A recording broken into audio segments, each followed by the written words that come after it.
ಆಯಿತು, ನೀವು ಇಷ್ಟು ಮಹಿಳೆಯರ ಸಬಲೀಕರಣದ ಬಗ್ಗೆ ಮಾತಾಡ್ತೀರಲ್ಲ ಸ್ವಾಮಿ, ಪ್ರಧಾನಮಂತ್ರಿಯವರು ನುಡಿದಂತೆ ನಡಿಬೇಕೀಗ. ಫಸ್ಟ್ ನಿಮ್ಮ ಕ್ಯಾಬಿನೆಟ್ಟಿಂದ ಸ್ಟಾರ್ಟ್ ಮಾಡಿ. ಎಷ್ಟು ಜನ ನಿಮ್ಮದು ಕ್ಯಾಬಿನೆಟ್ ಸಚಿವರಿದ್ದಾರೆ? 72 ಜನ. 72 ಜನದಲ್ಲಿ ಮಹಿಳೆಯರು ಎಷ್ಟಿದ್ದಾರೆ? 7 ಜನ. ನಮ್ಮ ಬಿಲ್ ಪ್ರಕಾರ ನೀವು ಆ್ಯಡ್ ಮಾಡ್ಬೋದಲ್ಲ, 17 ಜನ ಆ್ಯಡ್ ಮಾಡಿ. ಯಾರು ಬೇಡ ಅಂದಿದ್ದಾರೆ? ಹೇಳಿ. ಕಾಂಗ್ರೆಸ್ನವರು ಎಲ್ಲ ಇದು ಸರಿ ಇಲ್ಲ ಅಂತ ಇದ್ದೀರಲ್ಲ, ನೀವು ಏನು ನುಡ್ದಿದ್ದೀರಾ ಅದು ನಡೀರಿ, ನೋಡೋಣ. Walk the talk. 17 ಜನ ಮಹಿಳೆಯರ ಕ್ಯಾಬಿನೆಟಿಗೆ ಇವತ್ತು ಇಮಿಡಿಯೇಟಾಗಿ ಹಾಕಿ. 17 ಜನ ಮುಖ್ಯಮಂತ್ರಿಗಳಿದಾರಲ್ಲಪ್ಪ ಬಿ ಜೆ ಪಿದವರು. ಇಡೀ ರಾಷ್ಟ್ರದಲ್ಲಿ 17 ಜನ ಮುಖ್ಯಮಂತ್ರಿಗಳಿದ್ದಾರೆ. ಅದರಲ್ಲಿ ಮಹಿಳೆ ಮುಖ್ಯಮಂತ್ರಿಗಳು ಎಷ್ಟು? ಒಬ್ಬರೇ ಇದ್ದಾರೆ. ಆ್ಯಡ್ ಮಾಡಿ, ಇನ್ನೂ 4 ಜನ ಆ್ಯಡ್ ಮಾಡಿ. ಕರೆಕ್ಟಾಗಿ ಆಗ್ತದಲ್ಲ ನಿಮ್ಮ ವುಮೆನ್ಸ್ ರಿಸರ್ವೇಷನ್ ಬಿಲ್ ಪ್ರಕಾರ. ರಾಜ್ಯಸಭಾದಲ್ಲಿ 106 ಸದಸ್ಯರಿದ್ದಾರೆ. ಅದರಲ್ಲಿ ಬರೀ 13 ಜನ ಮಹಿಳೆಯರು. ಇನ್ನೂ 23 ಜನ ನೀವು ಆ್ಯಡ್ ಮಾಡಿ. ಎಲ್ಲರಿಗೂ ರಾಜೀನಾಮೆ ಕೊಡಿಸ್ಬಿಟ್ಟು ಇನ್ನೂ 23 ಮಾಡಿ. ಸ್ಟ್ರೆಂತ್ ಇದೆ ಅಲ್ಲ ನಿಮ್ಮ ಹತ್ರ. ಅಸೆಂಬ್ಲಿನಲ್ಲೂ ಸ್ಟ್ರೆಂತ್ ಇದೆ, ನಿಮಗೆ ಪಾರ್ಲಿಮೆಂಟ್ನಲ್ಲೂ ನಾಮಿನೇಟ್ ಮಾಡೋಕ್ಕೆ ಸ್ಟ್ರೆಂತ್ ಇದೆ. ಲೋಕಸಭಾದಲ್ಲಿ 240 ಜನ ಇದ್ದೀರಾ ನೀವು, ಬರೀ 31 ಜನ ಮಹಿಳೆಯರು ಇದ್ದೀರಾ. ಇನ್ನು 49 ಜನಕ್ಕೆ ನೀವು ಮನ್ಸು ಮಾಡಿದರೆ ಅವಾಗ ಕೊಡ್ಬೋದಾಗಿತ್ತಲ್ಲ, ಯಾಕೆ ಬೇಡ ಅಂದಿದ್ದು? ನನಗೇನು ಇದು ಅಂದರೆ ಹಾಸ್ಯಾಸ್ಪದ ಅನಿಸ್ತಾ ಇದೆ ಅಂದರೆ, ನಿನ್ನೆ ಮೊನ್ನೆಯಿಂದ ಯಾರು ಪಾಕ್ಸೋ ಅಕ್ಯೂಸ್ಡ್ ಇದ್ದಾರೆ ಅವರು ಮಹಿಳೆ ಸಬಲೀಕರಣದ ಬಗ್ಗೆ ಮಾತಾಡ್ತಾರೆ. ಯಾರು ಇಡೀ ಜಿಲ್ಲೆನಲ್ಲಿ ಮಹಿಳೆಯರಿಗೆ ಅತ್ಯಾಚಾರ ಮಾಡಿದ್ರು ನಮ್ಮ ರಾಜ್ಯದಲ್ಲಿ, ಅವ್ರ ಕುಟುಂಬದವರು ಇವತ್ತು ಮಹಿಳಾ ಸಬಲೀಕರಣದ ಬಗ್ಗೆ ಮಾತಾಡ್ತಾರೆ. ಯಾರು ನಾನು ಮದುವೆನೇ ಆಗಿಲ್ಲ ಅಂದ್ಬಿಟ್ಟು 3 ಅಫಿಡವಿಟ್ನಲ್ಲಿ ಬರೆದ್ಬಿಟ್ಟು ಹೆಂಡ್ತಿ ಬಿಟ್ಬಿಟ್ಟು ಅವರಿಗೆ ಅವ್ರ ಪಾಡಿಗೆ ಅವ್ರು ಎಲ್ಲಿದ್ದಾರೋ ಹೋಗಿದ್ದಾರೋ ಅಂತ ಯಾರಿಗೂ ಗೊತ್ತಿಲ್ಲ, ಈ ಮನುಷ್ಯನಿಗೂ ಗೊತ್ತಿಲ್ಲ, ಅವ್ರು ಬಂದು ಇವತ್ತು ಮಹಿಳೆಯರ ಬಗ್ಗೆ ಮಾತಾಡ್ತಾರ? ಹಾಂ, ನಿನ್ನೆ ಪ್ರಧಾನಮಂತ್ರಿಯವರು ಕ್ಷಮೆ ಕೇಳಿದ್ರಲ್ಲ ಎಲ್ಲ ನಮ್ಮ ಅಕ್ಕ ತಂಗಿಯರ ತಾಯಂದಿರ ಜೊತೆ. ಕೇಳಬೇಕು ನಿಜವಾಗ್ಲೂ. ಅವ್ರು ಮಾಡ್ತಾ ಇರೋದು ನೋಡಿದ್ರೆ ನಿಜವಾಗ್ಲೂ ಕೇಳಬೇಕು. ಅವರು ಹತ್ರಾಸಿಗೂ ಕೇಳಬೇಕು, ಉನ್ನಾವಿಗೆ ಕೇಳಬೇಕು, ಮಹಿಳೆಯರ ಮೇಲೆ ಆಗ್ತಾ ಇರುವಂಥ ಅತ್ಯಾಚಾರದ ಮೇಲೆ ಕೇಳಬೇಕು. ಅವರ ಬಿ ಜೆ ಪಿ ಸಂಸದರು, ಅವರ ಶಾಸಕರು ಅತ್ಯಾಚಾರ ಮಾಡ್ತಾ ಇದ್ದಾರಲ್ಲ, ಅದಕ್ಕೂ ಸಾರಿ ಕೇಳಬೇಕು ಅವರು. ಬರೀ ಇಷ್ಟಕ್ಕೆ ಅಲ್ಲ, ಜನರು ದಾರಿ ತಪ್ಪಿಸ್ತಾ ಇದ್ದಾರಲ್ಲ ಇವತ್ತು, ಅಷ್ಟೇ ಅಲ್ಲ. ನಾನು ಹೇಳ್ತಾ ಇದ್ದೇವೆ, ನೀವು ಇಷ್ಟೆಲ್ಲ ಮಾತಾಡ್ತಾ ಇದ್ದೀರಲ್ಲ, first you walk the talk. ನಿಮ್ಮ ಪೊಲಿಟಿಕಲ್ ಮಾಸ್ಟರ್ಸ್ ಇದ್ದಾರಲ್ಲ, ಪೊಲಿಟಿಕಲ್ ಗುರುಗಳು ಇದ್ದಾರಲ್ಲ, RSS, ಅಲ್ಲಿದ್ದಾರೇನ್ರಿ ಮಹಿಳೆಯರು?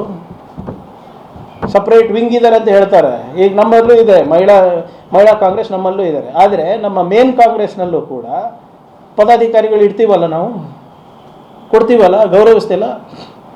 RSSನಲ್ಲಿ ಇದ್ದಾರೇನ್ರಿ ಮಹಿಳೆಯರು? ನೀವು ಮನುಸ್ಮೃತಿ ಮನುವಾದಿದವರು, ನೀವು ಫಸ್ಟ್ ಅಲ್ಲಿ ಸರಿಪಡಿಸ್ಕೊಳ್ಳಿ. ನಿಮ್ಮ ಪೊಲಿಟಿಕಲ್ ಮಾಸ್ಟರ್ಸ್ ಯಾರಿದ್ದಾರೆ ಅವ್ರ ಹತ್ರ ಫಸ್ಟ್ ಸರಿಪಡಿಸ್ಕೊಳ್ಳಿ. ಆಮೇಲೆ ಯಾರ್ಯಾರು ಏನೇನಂದ್ರು ಈ ವಿಧೇಯಕದ ಬಗ್ಗೆ ಸ್ವಲ್ಪ ನೆನಪಿಸ್ಕೊಳ್ಬೇಕಾಗ್ತದೆ. ಇದೇ ನಮ್ಮ ಬೆಂಗಳೂರು ಸಂಸದರು ಏನಂದಿದ್ರು, ಈಗೆಲ್ಲ ಡಿಲೀಟ್ ಆಗಿರ್ತವೆ ಟ್ವೀಟು. ಈ ಅಮಿತ್ ಮಾಲ್ವಿಯಾದು, ನಿಮ್ಮ ಸಂಸದರದು, I dread the day when women reservation bill will come ಅಂತ ಹೇಳ್ತಾರೆ ಇವರೆಲ್ಲರೂ. Dread the day. ನೀವು ಸ್ವಲ್ಪ ತೆಗೆದು ನೋಡಿ. ನಿಮ್ಮ ಯೋಗಿ ಆದಿತ್ಯನಾಥ್ ಅವ್ರದ್ದು ನಾಳೆ ಎಲ್ಲ ದಾಖಲೆಗಳು ಕೊಡ್ತೀನಿ ನಿಮಗೆ. ಕಾಂಗ್ರೆಸ್ ಮಾಡಿದಂಥ ಪಾಪ ನಾವ್ಯಾಕೆ ಮಾಡ್ತಾ ಇದ್ದೀವಿ? ಮಹಿಳಾ ಆರಕ್ಷಣೆ ಬಗ್ಗೆ ಅಂತ, ವುಮೆನ್ ರಿಸರ್ವೇಷನ್ ಬಗ್ಗೆ ಅವ್ರ ಪಾಪದ ಕೂಸಿದೆ, ನಾವು ಯಾಕೆ ಕೂತ್ಕೋಬೇಕು? ಇದು ಚರ್ಚೆ ಆಗಬೇಕು ಪಾರ್ಟಿನಲ್ಲಿ ಚರ್ಚೆ ಆದರೆ 99% ಜನ ಇದ್ರ ವಿರುದ್ಧ ಇದೆ ಅಂತ ಯೋಗಿ ಆದಿತ್ಯನಾಥ್ ಹೇಳ್ತಾರೆ. ಮರ್ತೋಗ್ಬಿಟ್ಟಿದ್ದಾರೆ ಎಲ್ಲನೂ. ಈಗ ಸುಮ್ಮನೆ ಕಾಂಗ್ರೆಸ್ ಮೇಲೆ ಗೂಬೆ ಕೂಡ್ಸೋದು ನಿಲ್ಲಿಸ್ಬೇಕದು. ಆಗಲೇ 2010ರಲ್ಲಿ ಇದು ಲ್ಯಾಬ್ಸ್ ಆಗಬಾರ್ದು ಅಂದ್ಬಿಟ್ಟು ರಾಜ್ಯಸಭೆಯಲ್ಲಿ ಪಾಸ್ ಮಾಡಿಸ್ಕೊಡ್ಸಿದ್ದು ನಾವು. 2023ನಲ್ಲೂ ಕೂಡ ಈ ವಿಧೇಯಕವನ್ನು ತಂದಾಗ ನಾವು unanimously the parliament has pass the bill, unanimously. ಮತ್ತು ಇವ್ರಿಗೆ ಇಷ್ಟೆಲ್ಲ ಸಹಕಾರ ನೀಡಿದ್ರು ಯಾಕೆ ತಂದಿಲ್ಲಪ್ಪ? ಮಾಡ್ಬೋದಾಗಿತ್ತಲ್ಲ. ನಮ್ಮದು ಬೇಡಿಕೆ ಭಾಳ ಸಿಂಪಲ್ ಇದೆ. 33% ಏನು ತಾವು ಹೇಳ್ತಾ ಇದ್ದೀರಾ ಮೀಸಲಾತಿಗೆ, ಅದನ್ನು ಈಗಲೇ ಜಾರಿ ಮಾಡಿ. 543 ಇದೆ ಅಲ್ಲ, ಇಮಿಡಿಯೇಟ್ಲಿ ಜಾರಿ ಮಾಡಿ. Who is stopping you? Nothing is stopping you. Notification ಮೊನ್ನೆ ಆಗಿದೆ, ಜಾರಿ ಮಾಡಿ. ಅದು ಇದು ಬಿಟ್ಟು ಪ್ರತಿಭಟನೆ ಮಾಡೋದು ಬಿಟ್ಟು ನೀವು ಇದು ಮಾಡಬೇಕಲ್ಲ, ಜಾರಿ ಮಾಡಿದ್ರೆ ಹೌದಪ್ಪ ನೀವು ನೀವೇನು ಹೇಳ್ತಾ ಇದ್ರೆ ಅದು ಕರೆಕ್ಟ್ ಇದೆ ಅಂತ ಹೇಳ್ತಾ ಇರೋದು. ಡಿಲಿಮಿಟೇಷನ್ ಬಿಲ್ಲಿಗೆ ಮತ್ತು ವುಮೆನ್ಸ್ ಬಿಲ್ಲಿಗೆ ಏನು ಸಂಬಂಧ ರೀ? ಆಮೇಲೆ ಇದಕ್ಕೆ ಯಾಕೆ ನಾನು ನಿಮ್ಗೆ ಹೇಳ್ತಾ ಇದ್ದೀನಿ ಅಂದರೆ, ನಿಮ್ಮ ಕಿರಣ್ ರಿಜಿಜು ಅವರು, ಪಾರ್ಲಿಮೆಂಟ್ರಿ ಅಫೇರ್ಸ್ ಮಿನಿಸ್ಟರ್ ಅವರು, ಈ ಬಿಲ್ ಡಿಫೀಟ್ ಆಯಿತಾ, ಈ ಕಾನ್ಸ್ಟಿಟ್ಯೂಷನಲ್ ಅಮೆಂಡ್ಮೆಂಟ್ ಬಿಲ್ಲು ಡಿಫೀಟ್ ಆಯಿತು. ಇನ್ನೂ 2 ಬಿಲ್ ಯಾಕೆ ತಂದಿಲ್ಲ ಅವರು? ಅವರೇನು ಹೇಳಿದ್ರೆ ಅಂದರೆ, ನನ್ನ ಮಾತಲ್ಲ ಇದು, ಪಾರ್ಲಿಮೆಂಟ್ನಲ್ಲಿ ಏನು ಹೇಳ್ತಾರೆ ಅಂದರೆ, ಅವೆಲ್ಲ ಜೋಡಿಸಿದ್ದೀವಿ ನಾವು, ಒಂದಕ್ಕೊಂದು ಲಿಂಕ್ ಇದೆ, ಆದ್ದರಿಂದ ಅವೆರಡೂ ಬಿಲ್ಲನ್ನು ನಾವು ವಿಡ್ರಾ ಮಾಡ್ತೀವಿ ಅಂತ. ಅಂದರೆ ದುರುದ್ದೇಶ ಕ್ಲಿಯರ್ ಆಗಿಲ್ವಾ ಸ್ವಾಮಿ? ಏನು ಡಿಲಿಮಿಟೇಷನ್ ಕಮಿಷನ್ ನೀವು ಹೇಳಿದವ್ರಿಗೆ ಹಾಕಬೇಕಂತನಾ?